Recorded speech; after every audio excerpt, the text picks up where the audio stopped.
Bueno, entonces en este último conchito que nos va quedando de este capítulo, vamos a ver lo que se conoce como el teorema de los residuos, que también lo demostró Cauchy, pero bueno, como no lo podemos llamar teorema de Cauchy a todos los teoremas que veamos en este capítulo, a este le vamos a llamar el teorema de los residuos. Entonces, bueno, está basado, este es un corolario del teorema de Cauchy que vimos la clase pasada, o sea, el jueves, y que decía varias cosas y que las vamos a recordar cuando demostremos este teorema. Bueno, entonces vamos a comenzar por la definición de lo que se denomina un polo de una función compleja. Entonces, como siempre, sea f, entonces esta va a ser una función que está definida en una región omega y por el momento vamos a suponer que hay un solo punto en el cual se podría estar indefinida, que es un punto que vamos a llamar P. Entonces, a valores en C, entonces una función holomorfa en todo el dominio omega, salvo un punto, por ahora, punto que vamos a llamar P, donde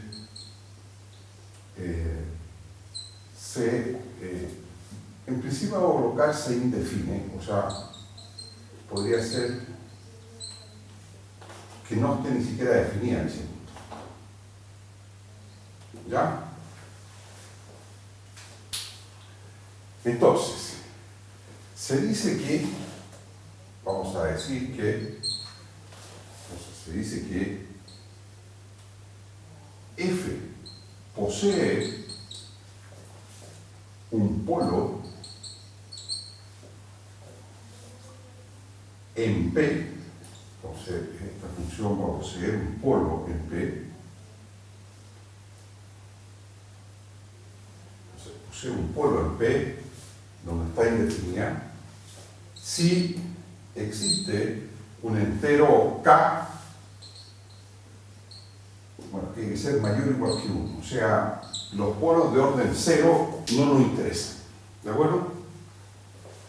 Van a ser K mayor o igual que 1, a que cuando uno multiplica la función por z menos p elevado a k, la función f de z, ¿ya?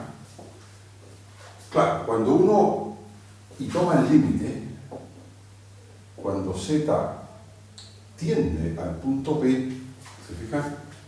Bueno, si uno no multiplicara por esta cantidad z menos p elevado a k, la función f, como está indefinida,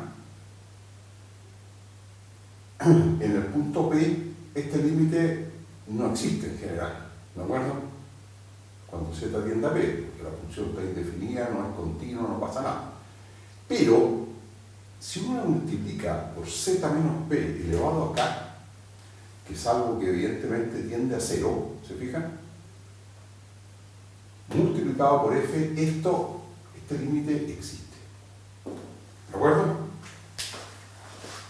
O sea,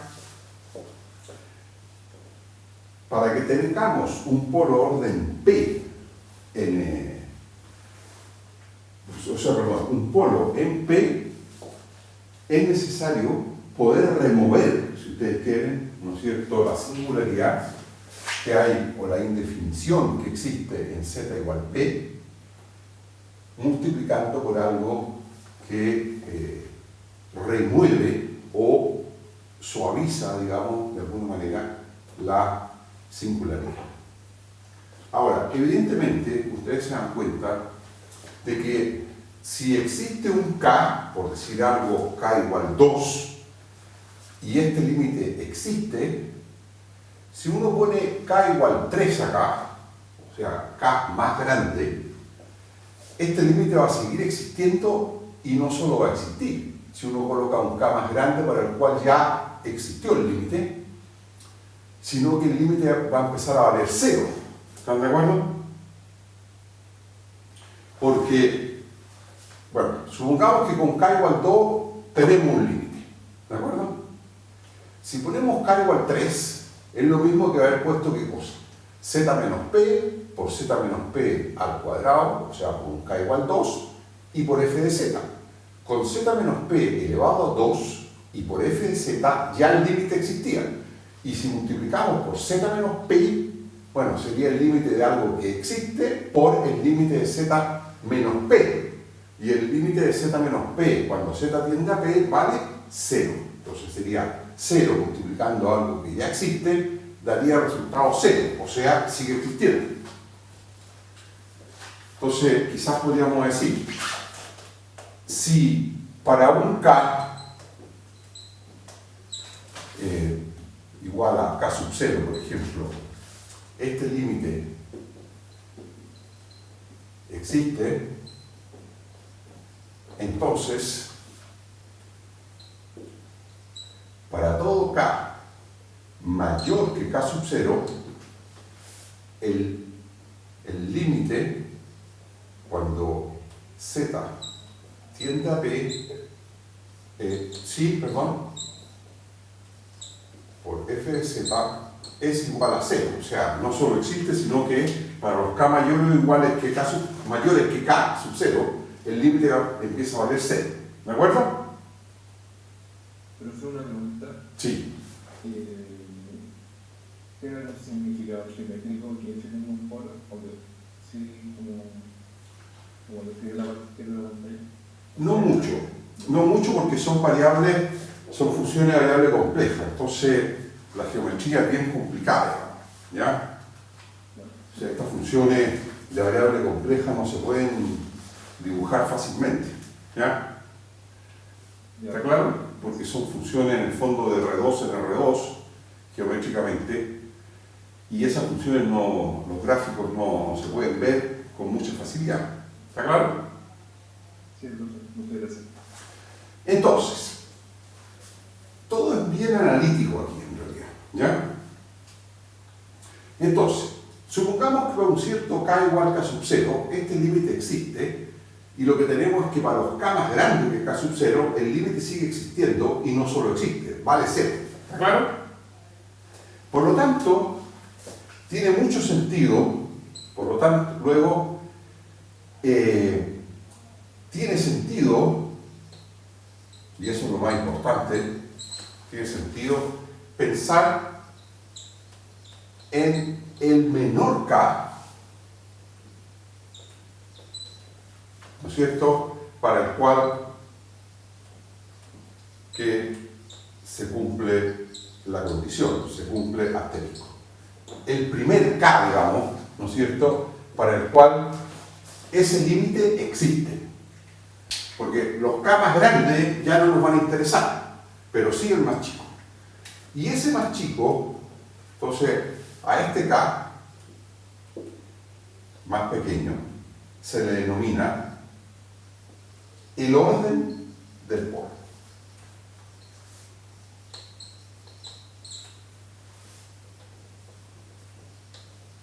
¿De acuerdo?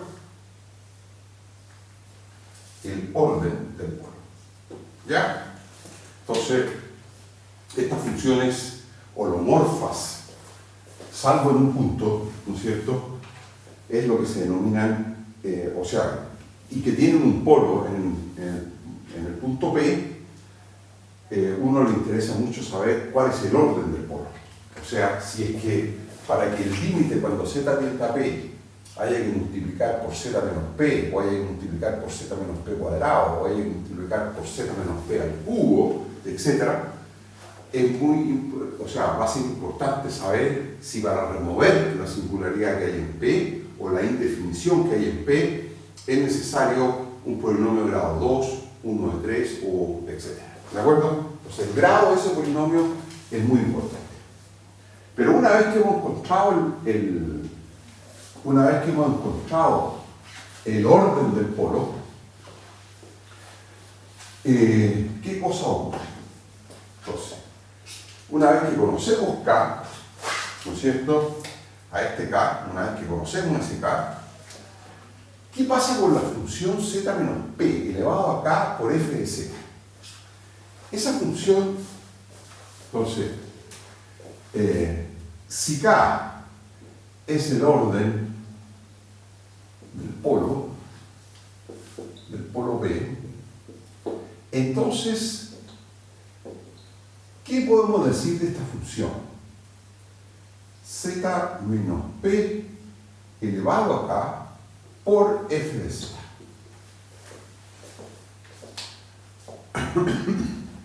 Bueno, de esta función se pueden decir ahora muchísimas cosas. ¿Por qué razón?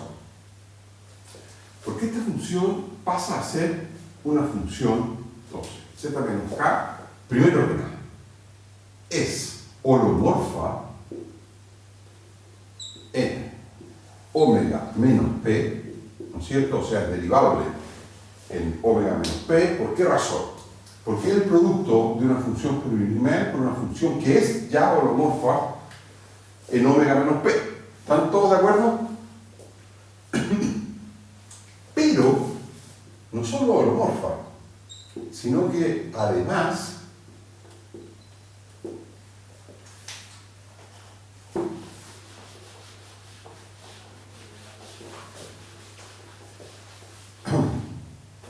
cuando z tiende a p, ya no se indefine. ¿Está claro? Tiene límite cuando z tiende a p por definición de polo. ¿De acuerdo? Y además, bueno, si uno, esta función en el punto P la define como este límite, ¿de acuerdo? Que existe, esa función es continua en z igual p si la definimos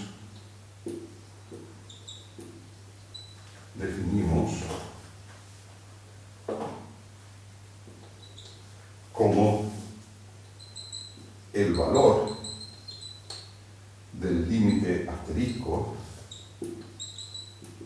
¿no es cierto?, en z igual p. ¿De acuerdo? O sea, hemos hecho algo que en matemáticas se denomina remover una singularidad. ¿De acuerdo? Ahora, la forma de removerla, o una indefinición, no es tan simple, sino que es cosa hay que multiplicar por z menos p elevado a una cierta potencia. ¿De acuerdo?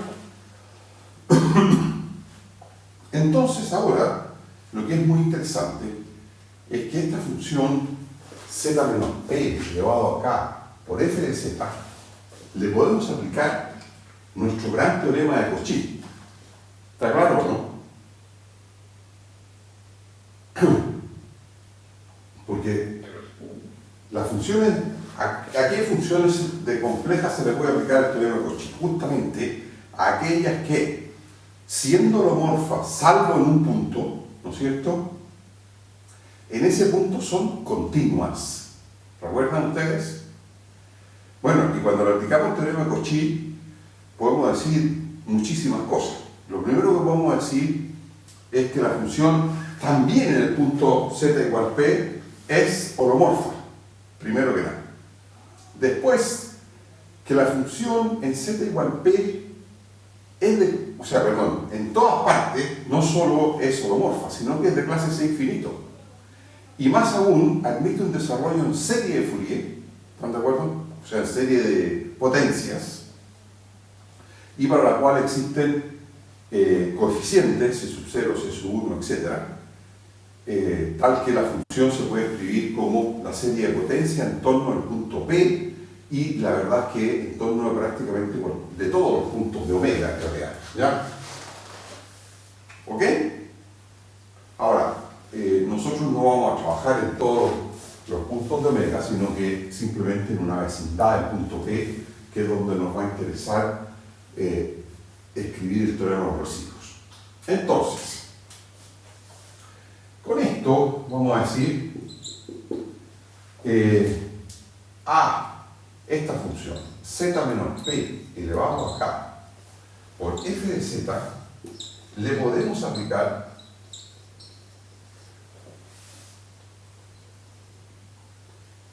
el teorema de Cauchy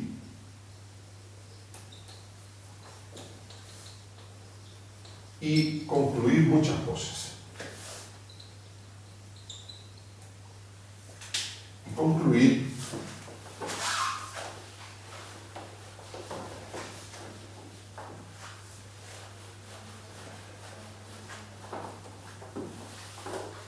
Y concluir que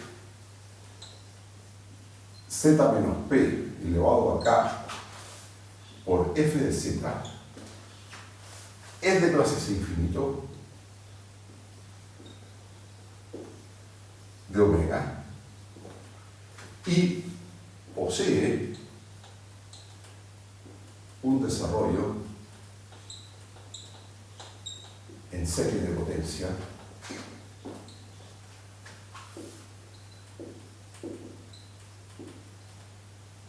en torno de Z0 igual P. ¿Ya? Ahora, ¿qué significa eso?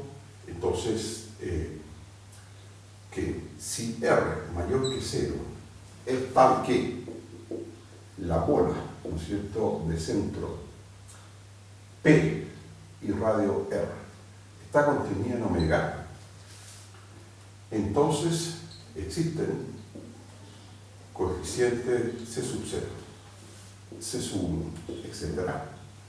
en C, tales que esta función z menos p elevado a k por f de z se escribe entonces, tal que para todo z en realidad en la bola de centro P y radio R, z menos p elevado a k por f de z es simplemente suma k mayor o igual que 0 de c sub k z menos p elevado a k.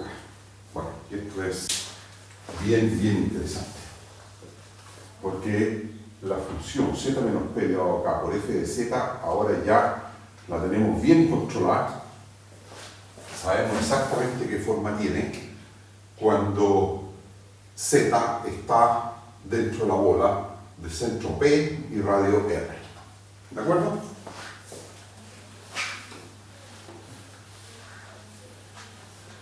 Bueno, pero sabemos mucho más que eso. O sea, ahora ya sabemos cómo se comporta o qué pinta tiene F, ¿no es cierto?, en un entorno del punto P. ¿Ya? Entonces, ¿qué pinta tiene, entonces, para todo Z en un entorno que sería la bola del centro C, del centro P y radio R, ¿no es cierto? La función f de z, ¿qué pinta tiene? Entonces lo que vamos a hacer es que vamos a dividir aquí por z menos p a ambos lados. Bueno, vamos a suponer esto que vamos a hacer aquí es para z distinto de p, o sea, como vamos a dividir por z menos p elevado a k, obviamente z tiene que ser distinto de p, ¿de acuerdo? O sea, y vamos a ver quién es f, porque bueno, la función f, sabemos que en el punto z igual p se indefine, ¿no es cierto? Y por lo tanto no queremos definirla ahí, sino que tenemos que suponer z distinto de p para despejar f.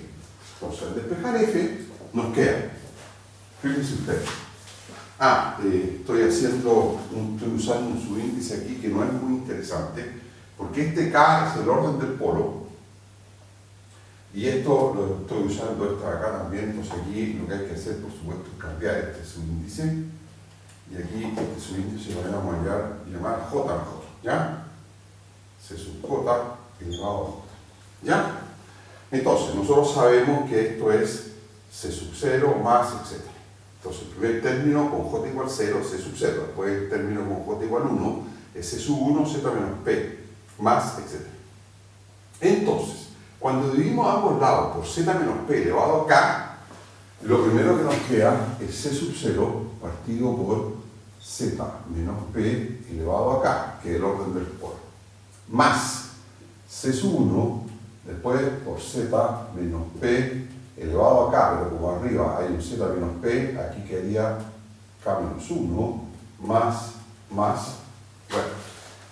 Después, fíjense ustedes, aquí estaría el c sub k menos 1 partido por z menos p elevado a 1, ¿cierto? Estamos dividiendo por z menos p elevado a k a ambos lados, más, bueno, y el término que sigue ahora es bien interesante porque es c sub k, ¿no es cierto?, más, ese ya está dividido por z menos p elevado a 0, y más c sub k más 1, ¿no es cierto?, por z menos p, más c sub k más 2, z menos p cuadrado, más, y bueno, etc. ¿Está claro? Cuando dividimos esta igualdad a ambos lados por z menos p elevado a k, donde k es el orden del polo,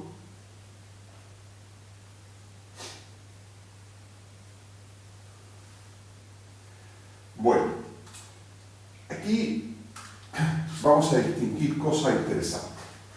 Estos términos de aquí son nuevos en los desarrollos en serie de potencia, ¿no es cierto?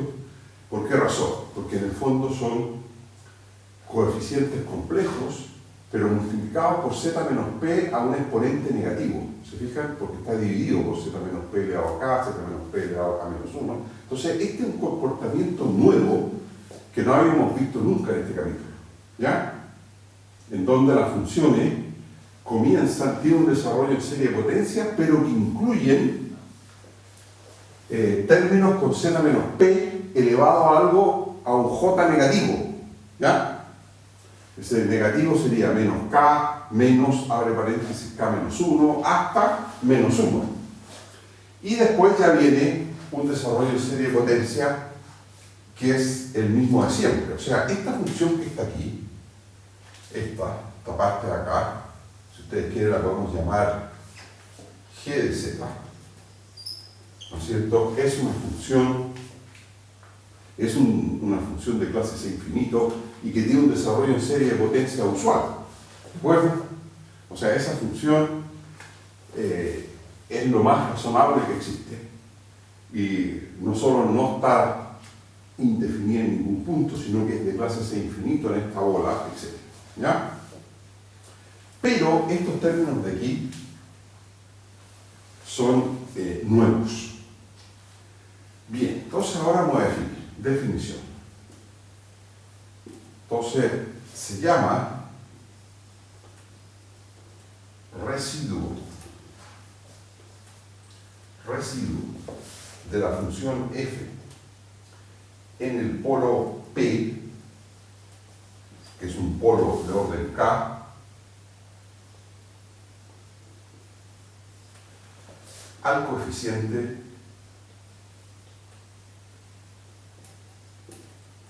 c sub k menos 1 en este desarrollo que lo voy a llamar 2 asterisco. ¿De acuerdo? O sea, a esto de aquí lo vamos a llamar 2 asterisco. 1 asterisco y 2 asterisco. ¿Está claro?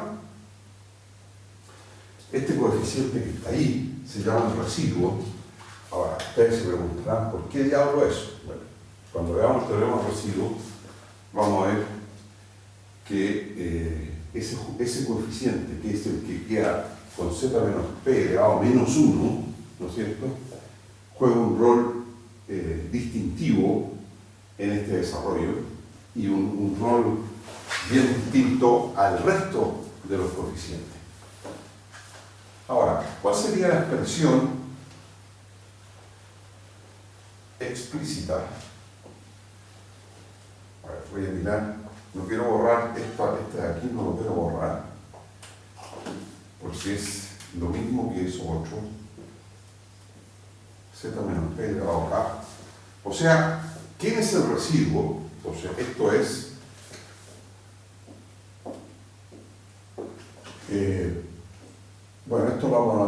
residuo de f en el polo P, ¿de acuerdo? Entonces, esto es, por definición, el coeficiente C sub k menos 1. Pero, si aplicamos, aquí aplicamos el teorema de Cauchy, ¿se acuerdan ustedes? Cuando decía que la función z menos p elevado a k por f admitía un desarrollo en serie de potencia, estas eran los coeficientes C sub j. J igual 0, 1, etc. Entonces, el que nos interesa es el k menos 1.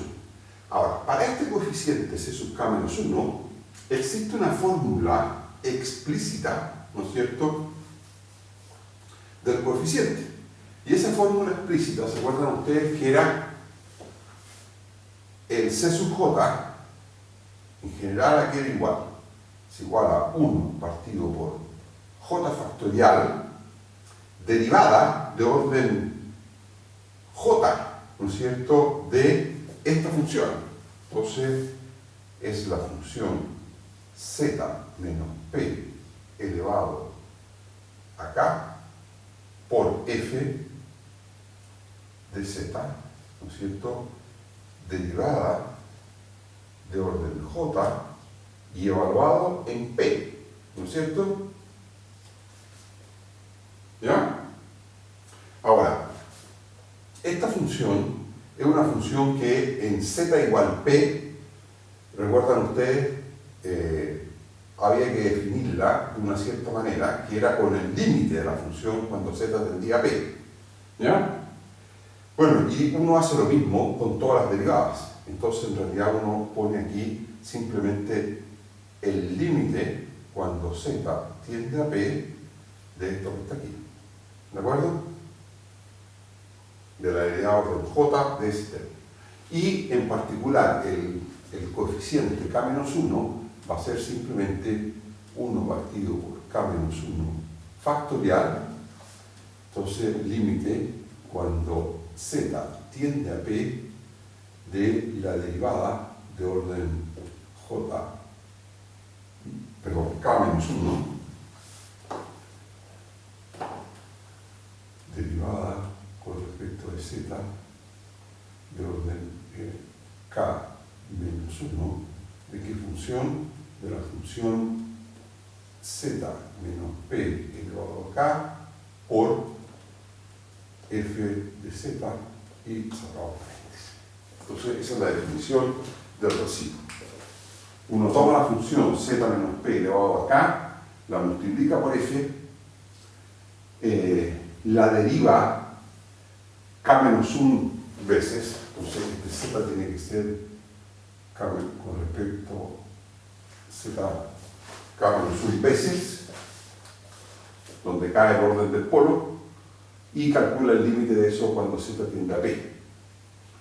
¿Por qué no evalúa directamente en p? Bueno, la razón era que la función f, ¿no es cierto?, en el punto p siempre está definida, ella y todas sus derivadas están definidas como el límite cuando z tiende a p de las derivadas, ¿de acuerdo? Porque la función f, en principio, en z igual p, no está definida, ¿de acuerdo?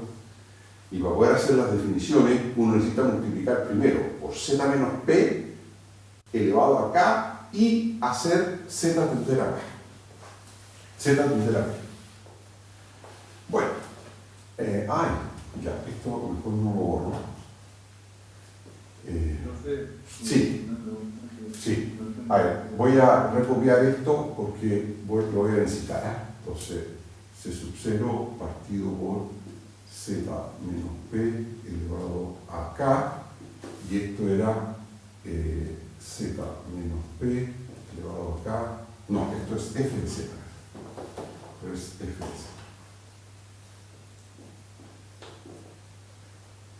Ya esto lo habíamos llamado dos asteriscos, ¿no es cierto? Sí, dígame. Usted me dice. El C sub J como esa expresión que anotó abajo a la derecha. Sí, esto es el teorema de Cauchy. Ah, ya. El teorema de Cauchy decía que las funciones que son holomorfas y continuas en un punto eran holomorfas en todos los puntos, eran de clase C infinito en todos los puntos y admitían un desarrollo en serie en torno a todos los puntos, en particular en torno al punto P, y el desarrollo en serie era ese. Y existen dos fórmulas explícitas para calcular los coeficientes. Una fórmula es usando la derivada de orden J, que es 1 partido por J factorial, derivada de orden J de la función en el punto del centro, o bien era 1 partido por 2 pi i, la integral sobre el borde de la bola de centro P y radio R de la función dw partido por w menos p, elevado a j más 1. ¿Ya? Muchas gracias. Sí, muchas gracias. Bueno, entonces. Profesor. Sí, dígame. Sí. Yo tengo un problema. Ya. La derivada de nuestra función, de Sí. la función como arreglada, de z menos p a la k por f de z, Sí. estoy derivando muchas veces. Y luego tiro el límite. Pero ese límite tiene que existir necesariamente porque nosotros habíamos dicho que la función z menos p elevado a k por f de z existía en t, o el límite existía en t para el k mínimo, que es el grado del polvo. Y al derivar, como que voy a bajar el grado. A ver, esa función es de clase C infinito en omega.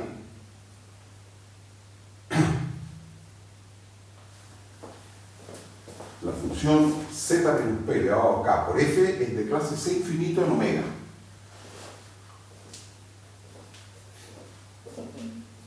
Por lo tanto, usted puede derivar todas las veces que quiera y evaluar en p. Ahora, usted se da cuenta de que en z igual p, para evaluar esa derivada, tiene que calcular un límite en realidad, cuando z tiende a p, porque la función f original no estaba definida en z igual p, pero cuando uno multiplica por z menos p elevado a k, logra continuidad en el punto, bueno, definiendo z menos p elevado a k por f igual a ese límite que existe, ¿ya? Y esa función, gracias al teorema de Cauchy, es holomorfa en z igual p, es de clase C infinito en todo el dominio y admite un desarrollo en serie de Fourier en todo punto, en particular en torno a todos los puntos, en particular en torno a z igual p, que sería este desarrollo, este aquí. ¿Está claro? Sí, está claro. Igual es loco. Pero igual es como que es un poco extraño para mí. Sí, por supuesto que es extraño. Tenemos un k, el mínimo, Sí. y luego hago como una serie y va a aparecer como un exponente más chiquitito. Completamente de acuerdo con usted que es extraño. Lo que pasa que lo que es extraño y es muy revolucionario y es una cosa que cuesta entender y familiarizarse con ello, es el teorema de Cauchy. ¿De acuerdo? Sí, parece que me falta... O sea, el teorema de Cauchy hay que madurarlo bien. ¿Me explico? El teorema de Cauchy dice muchas cosas y todas sorprendentes en realidad. ¿De acuerdo? Y que permiten escalar una función que, siendo holomorfa en todo punto, salvo en uno donde hay continuidad, termina siendo de clase C infinito desarrollable en serie. ¿De acuerdo? ¿Está claro? Sí. Gracias, profe. Ya. Bueno, entonces, yo creo que ya tenemos todos los elementos. Es bueno llegar con las dudas que me han consultado a el enunciado del teorema. Entonces, teorema de los recíprocos.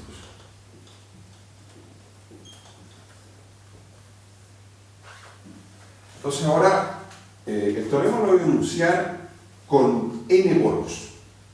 Todo lo hemos hecho con un solo polo, pero ahora vamos a pasar a n polos y la demostración la vamos a hacer con un polo, para ir sin enredarnos demasiado. Entonces, teorema Rorschach. Entonces, CAF, entonces, esta función ahora va a estar definida en omega salvo n polos. N puntos P sub 1, P sub n, a valores en C, entonces CAF, holomorfa, como siempre, en omega, salvo los puntos P1 hasta P sub n, donde F posee polos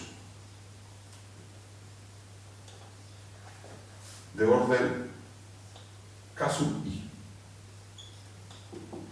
¿De acuerdo? O sea, en P sub 1 hay un polo de orden K1, en P sub 2 hay un polo de orden K2, hasta P sub n un polo de orden K sub n, igual 1 a n. ¿Ya? Entonces, suponga que el borde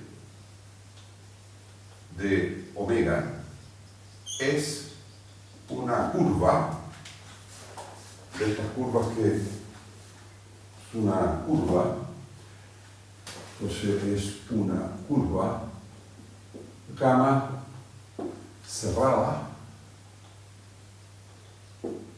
simple y regular. Bueno, puede ser regular por pedazos también en ciertos teoremas. ¿Ya? Entonces,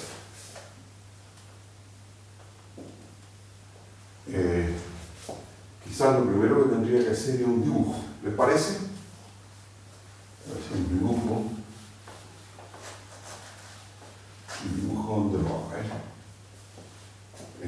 Lo voy a hacer aquí. ¿Les parece? Entonces, esta es la situación.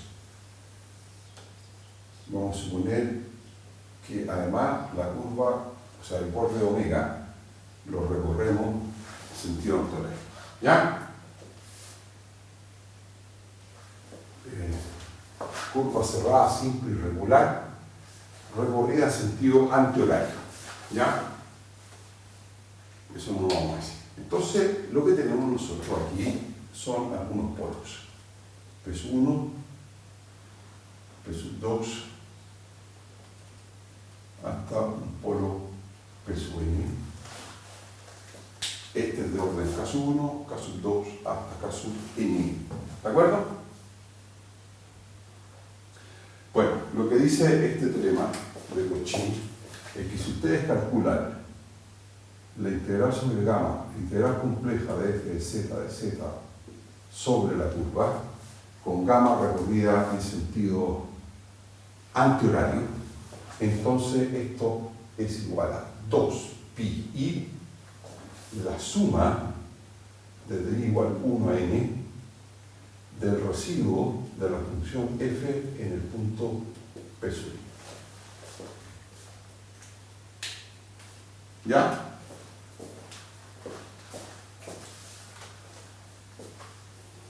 ¿Qué les parece el teorema?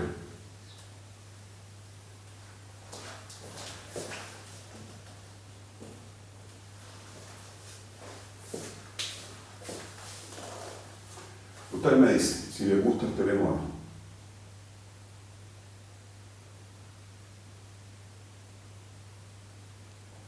O sea, la integral compleja de la función f es simplemente un múltiplo de la sumatoria de los residuos al interior de la curva. ¿Ah?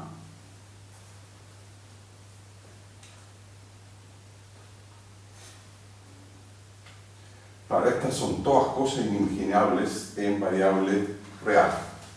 ¿Ah? ¿Están de acuerdo? Se puede hacer. ¿Ah? Se puede hacer.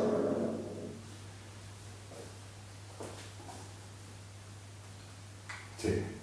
Bueno, eso es. ¿Están de acuerdo? O sea, ¿están de acuerdo? Perdón. Hagamos una demostración porque nos conversamos. ¿Les parece?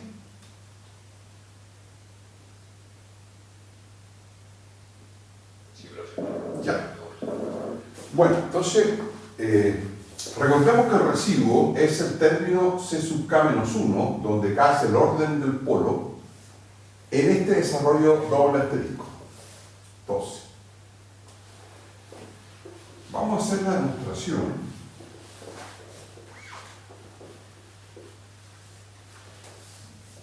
Demostración. Para hacer la demostración vamos a tomar el caso, para simplificar, vamos a tomar el caso en que hay un solo polo al interior, o sea, n igual 1, un polo,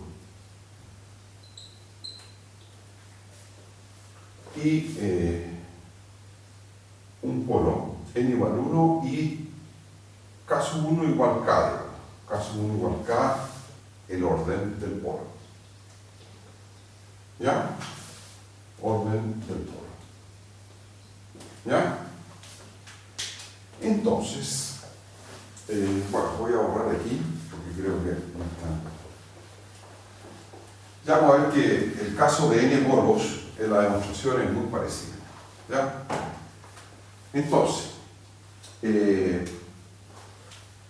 nos damos epsilon mayor que 0, pequeño, bien pequeño, tal que la bola de centro, este polo P sub 1 y radio epsilon, esté totalmente contenida en omega. ¿Ya? Entonces, lo que tenemos es esta bolita de aquí, ¿no es cierto?, de radio epsilon. Ahora, si tuviéramos n polos, habría que tomar un epsilon suficientemente chico, de modo que todas las bolas de centro P sub i y radio epsilon estén todas contenidas en omega. ¿Está claro? Y entre ellas disjuntas. ¿Ya?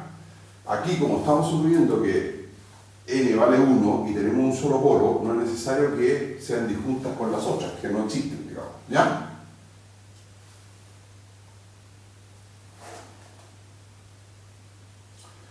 Entonces, gracias al teorema de la curva, ¿de acuerdo? ¿Se acuerdan de él? Que lo podemos usar aquí, porque esta función f de z, no la función f de z por z menos p elevado a k, es una función holomorfa en todo omega. En el punto P1 no es necesario que sepamos nada de la función, porque el teorema de la curva lo único que dice es esto, que la integral sobre el borde exterior del dominio omega, o sea, sobre gamma, es igual a la integral sobre el borde de la bola de centro P sub 1 y radio epsilon de f de z de z. ¿De acuerdo? Ahora, si tuviésemos n polos, ¿qué cosa habría que hacer? Habría que haber colocado una bolita de radio epsilon en torno a P2 hasta una de radio epsilon en torno a Pn. Habríamos usado el mismo teorema y aquí, en vez de tener la integral sobre el borde de la bola de centro P1 y radio epsilon, tendríamos la suma de estas integrales. ¿Está claro? Que sería el caso general. ¿Ya? Bueno. Ahora bien, en vez de calcular esta integral, vamos a calcular esta otra. Ahora bien, en la bola de centro P1 y radio epsilon menos P1, o sea, sin el centro, f de z, en particular sobre el borde de la bola, f de z admite este desarrollo. posee el desarrollo 2 asterisco. ¿De acuerdo? PZ posee el desarrollo doble asterisco. Y entonces, ¿ya? Y entonces, bueno, voy a borrar acá arriba, vamos a ese dibujo, y un poco esto.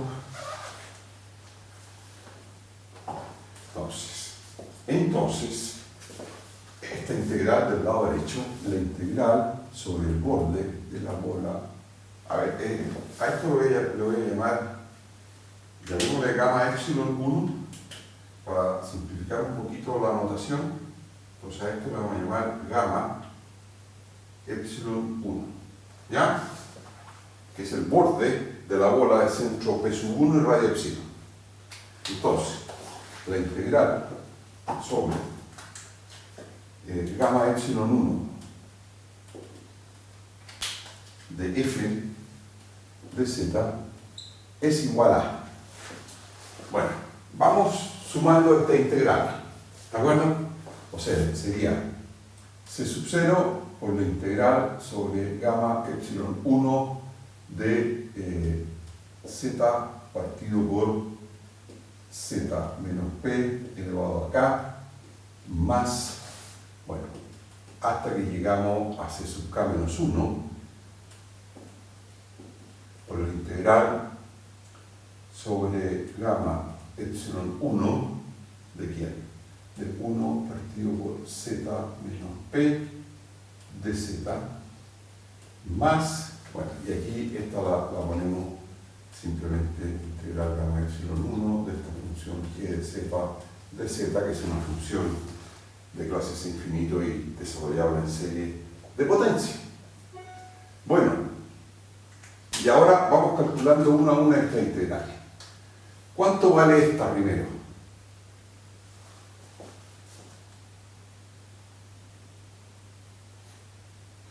Esta es la función z menos z0 o z menos p elevado a un j, que es distinto de menos 1. ¿Se acuerdan ustedes? Ese fue el primer ejemplo de integral compleja que vimos. ¿Y esa integral cuánto valía?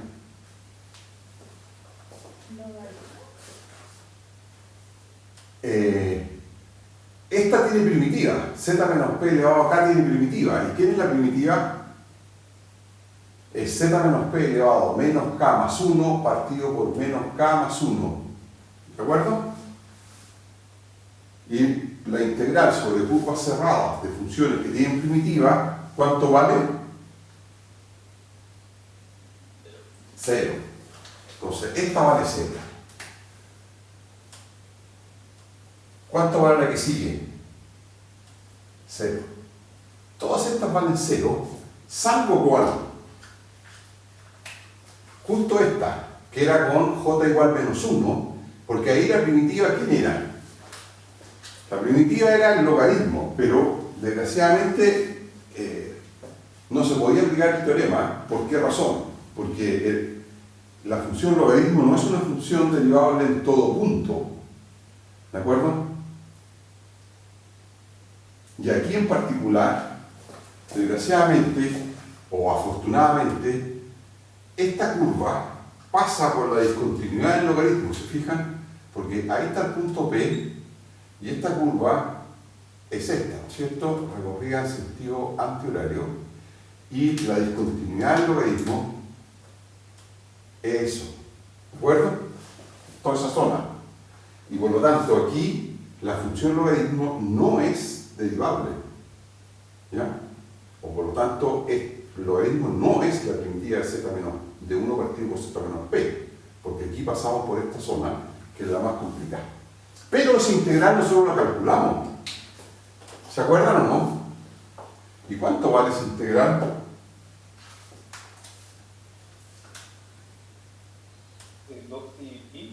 Esto vale 2pi por ¿qué cosa?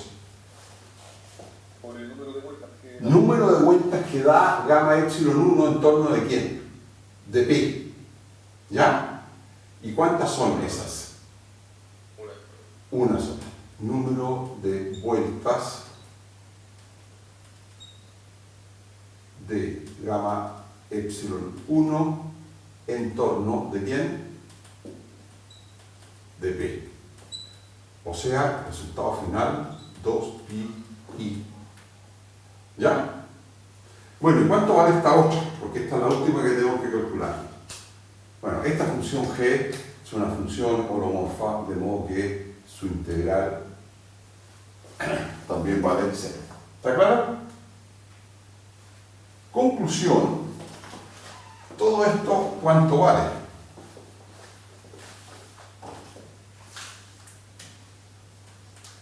Cero más 0 más 0 y hasta este término. Entonces es 2pi c sub k menos 1. Pero c sub k menos 1, ¿quién es? Es lo que hemos llamado residuo de f en p sub.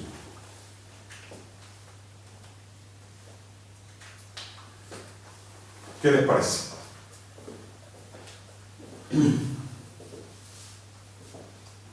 ¿Ah? Ustedes me dicen. Quizás habría que ver un ejemplo.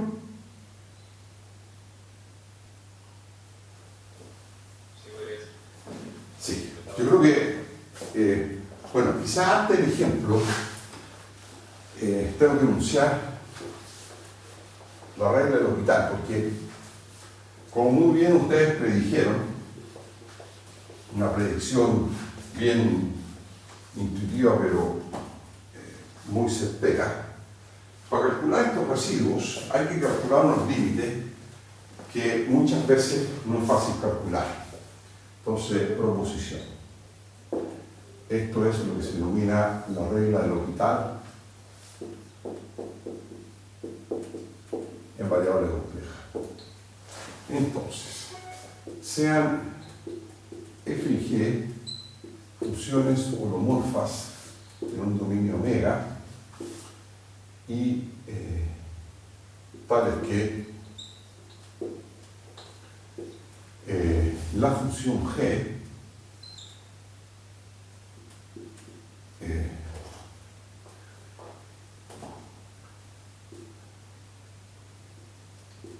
en un punto P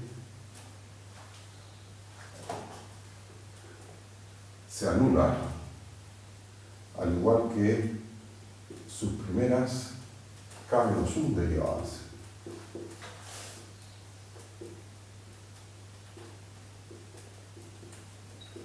Pero la derivada de orden k, bueno, uso k, pero esto no tiene nada que ver con el orden del polo, ni mucho menos. Aquí ni f ni g tienen polo, sino que son dos funciones tales que, entonces en P, la función g, al igual que sus primeras k menos 1 derivadas, se anulan. Perdón, aquí dije algo muy malo. Igual a 0 y la derivada de k no se anula. ¿Ok? Entonces, cuando uno pasa el límite z tiende a p, ¿no es cierto?, de f de z partido por g de z, es lo mismo que la derivada que derivada.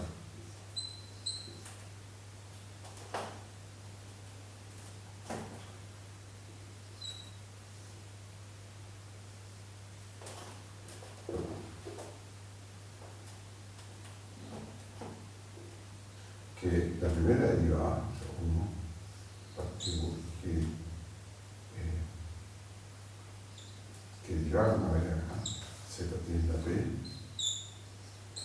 y bueno, ustedes pueden tener, es igual también al límite.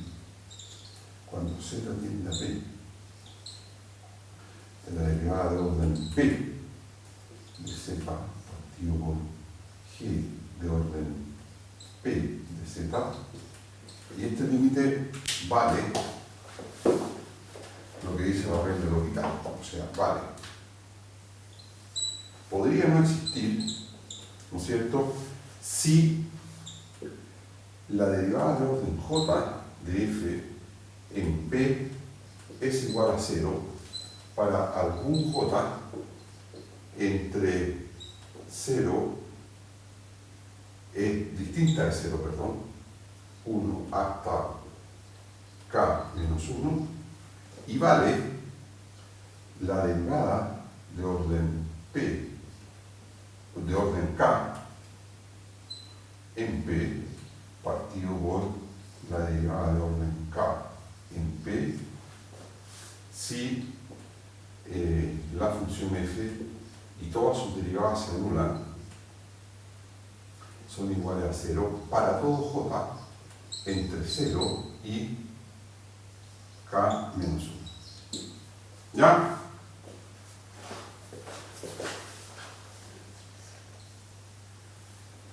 Ok. Regla del L'Hopital en variable compleja. ¿Ya? Que si quieren la demostramos, pero creo que se nos está pasando el tiempo y nos quedan apenas 3 minutos en donde yo propongo escoger entre dos cosas. Uno, demostrar la regla del L'Hopital, o dos, hacer un ejemplo. Ustedes me dicen. Ejemplo, ya, perfecto. Pero dejaron anotar la regla del L'Hopital. ¿Ah? Entonces, ejemplo, vamos a calcular la integral sobre el borde de la bola de centro de 0 y radio 2 de la función 1 partido por z cuadrado más 1 de z. ¿Ya? Entonces, esta es la función f.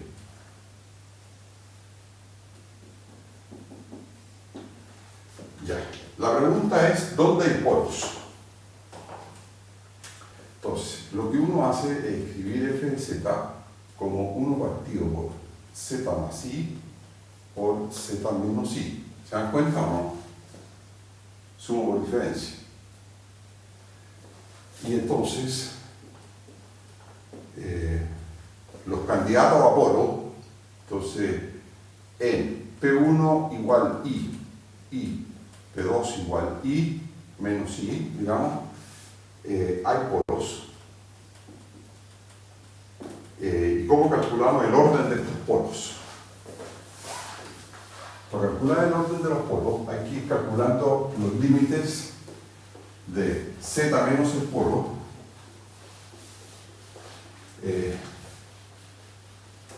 entonces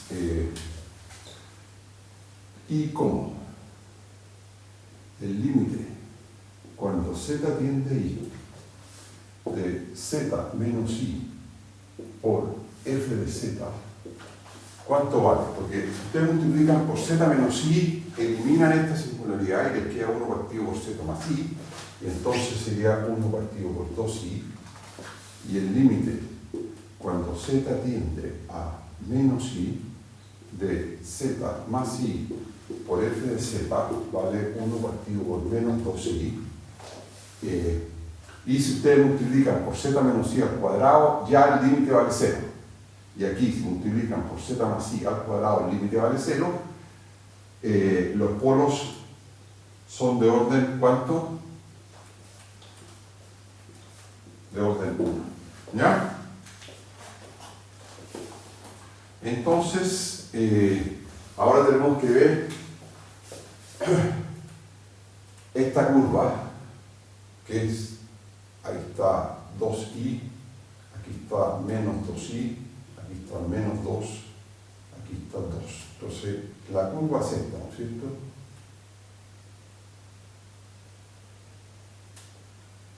Y ahí están los polos. Polo 1, P1 y P2. Entonces, esta curva, ¿cuántos polos encierra? Entonces, gamma encierra dos polos, los dos polos, y entonces la integral sobre gamma de f de z va a ser igual al residuo de f en el polo P1 más el residuo, bueno, esto es 1 partido por 2 pi, ¿ya? Más el residuo de F en el polo P2. ¿Ya? Y lo que habría que hacer es calcular estos residuos. Y eso es fácil, porque el residuo de F en P1 es 1 partido por 1 factorial, límite, cuando z tiende a ir, o sea, al polo, de la derivada una vez, o sea, no de la función, porque ahí la derivada es de orden 0, ¿cierto? Derivada de orden 0, si ustedes quieren, derivada de orden 0 con respecto de z 0s, ¿de qué cosa? De z menos i elevado a 0 por f de z. ¿Ya? ¿Está claro?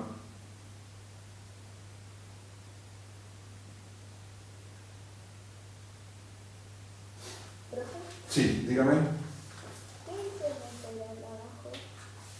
¿Dónde? En la integral de abajo, a la izquierda. 1 partido por 2 pi. Ya. Porque el teorema que dice que la integral de f es 2 pi suma los residuos. Entonces el 2 pi lo puse aquí mejor, porque se me olvidó ponerlo a la derecha. ¿Está de acuerdo? Vale. Sí. Así que, disculpe, esto podría ir ahí ahora. ¿Ya?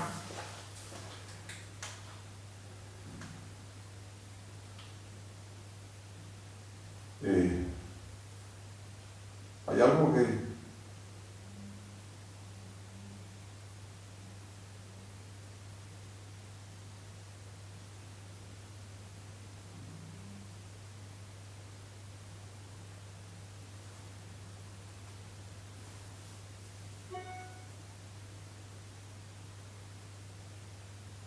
No, esto es, perdón, aquí, esto es derivado del z, pero aquí es eso, z menos i elevado a 1, ¿ah? Que es el orden del polo. ¿Está claro? O sea, este residuo valdría entonces 1 partido por z menos z más i, o sea, 2i. ¿Ya? Bueno, ¿y el otro residuo cuánto vale? Vale 1 partido por menos 2. ¿Ya? Y por lo tanto la integral es 0. ¿Está claro? ¿El ejemplo? ¿Ah? ¿Profe? Sí. Entonces, si por ejemplo f de z se define de manera periódica, por así, Bueno, los residuos... perdón. En la suma de los residuos son solo aquellos residuos que quedan encerrados por la curva. O Ah, ya. hay que sumar el residuo en solo los polos que quedan dentro de la curva. Igual podría haber como algo como periódico en una espiral, ¿o no? O eso ya no sería parte de la premisa de que sea como una cierta cantidad de puntos acotados. Claro, es que una cosa son los polos y otra cosa es la curva en la cual usted está calculando la integral. ¿Está claro? Claro. Entonces, para calcular la integral sobre la curva acá, la suma de los residuos, ¿qué polos va a tomar en cuenta usted? Solo aquellos en los cuales estén dentro de la curva. ¿Ah? A ver, por ejemplo, ejemplo 2. Y aquí terminamos. Ejemplo número 2. Calculen ustedes la integral sobre el borde de la bola de centro 0 y radio 1 de z partido por z seno z. Entonces ahí está justo en el caso que a usted le interesa. El caso, porque esta función f de z, ¿no es cierto?, igual a 1 partido por z seno de z, tiene infinitos polos. Entonces, ¿en dónde hay polos? En todos los puntos de la forma k veces pi con k en z. ¿De acuerdo? Hay una cantidad numerable, ¿ya?, de polos. O sea, de puntos donde esto se indefine. Ahora, ¿cuál es el orden de cada uno de estos polos? Bueno, prueben ustedes como ejercicio de que en el origen hay un polo de orden 2, porque allí se anula seno z y se anula z. Pero en z igual pi, 2pi, 3pi, menos 2pi, etc., el orden del polo es solo 1. El orden 1. ¿Ah? Sí. Y para calcular sobre esta curva, el único residuo que tienen que calcular es el residuo del polo P sub 0, o el del origen, digamos. Porque es el único polo que encierra la curva. ¿Está claro? Sí. Y, profe, en el caso que, por ejemplo, tuviéramos una función parecida a esa, pero que los demás puntos estuvieran todos dentro de esa bola. Claro, nunca puede haber un número numerable de polos.